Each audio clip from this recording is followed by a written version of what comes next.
what is it that originally drew you to the Underdogs as a project? If I'm being perfectly honest, it was just the idea that I'd have a couple of scenes with Snoop. I said yes before I read it. We we reached out to him years ago to for a part in one of the Harold and Kumar movies, and it didn't work out just scheduling wise. And since then, we had kind of said, "Oh, it'd be really fun to work together on something." We just didn't know what that would be. So when this came around and they reached out, I said yes before I had read the script. I just hit reply on that email. I was like, hard yes, absolutely, let's do this. Then I read the script and I really liked it, and I'll tell you why. It was obviously reminded me of Bad News Bears and the heart of a movie like that. But my first love is always comedy, and the fact that it was so funny and such a ridiculous funny script and had that much heart, I was really excited to be part of it. Yeah, it makes a lot of sense. And that first scene, especially you're in the office on the little treadmill with paraphernalia everywhere. What was filming that first scene that's so indicative of your character like? I based part of that character on an agent I met once, like way back in the day, and this guy would say anything just to make you like him. Like Mhm. he just wanted you to like him. So the lies that would come out of his mouth were so insane. And he's different from my character in the obvious ways of like, I repped 2Js when he was at his peak. And in the years since, the calls are less frequent because he's not as lucrative of a client compared to other people that I represent. But I still care for him deeply, and I still care about what happens to him. So I try to steer him in a particular direction. But in the end, I play an agent who's looking out for business interests rather than personal interests. All of that in that first scene, to be able to combine those two, especially with Snoop, with his improv skills, with how funny he is, just a really great day.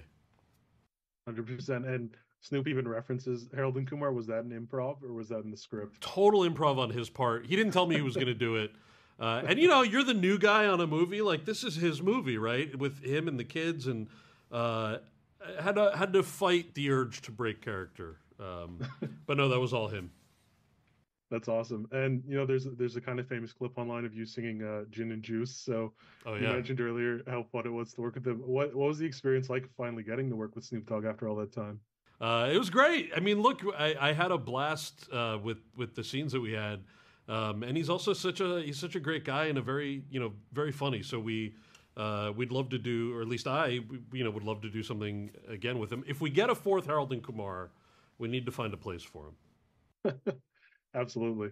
And my last question is, do you have a particular favorite scene in the movie now that it's out that you really want people to look out for?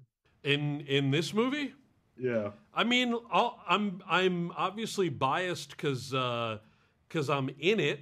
So I would say I'm. It's such an absurdist. The agent scene is so absurdist. I had fun with, but if I'm being honest, I really think one of the funniest scenes that's also pretty poignant is when 2J's is sort of the first couple of days of coaching, without giving too much away, before he really gets into his stride. And there's a scene with him and the kids and some of the parents. So much of that comedy is unspoken. It's in the looks they give each other.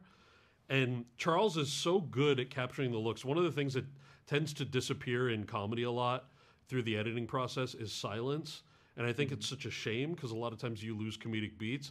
There are so many comedic beats that are played in silence in that scene. And to me, it's such a genius scene just because it's all played in looks. So that's probably truly my favorite scene that I'm like not even in.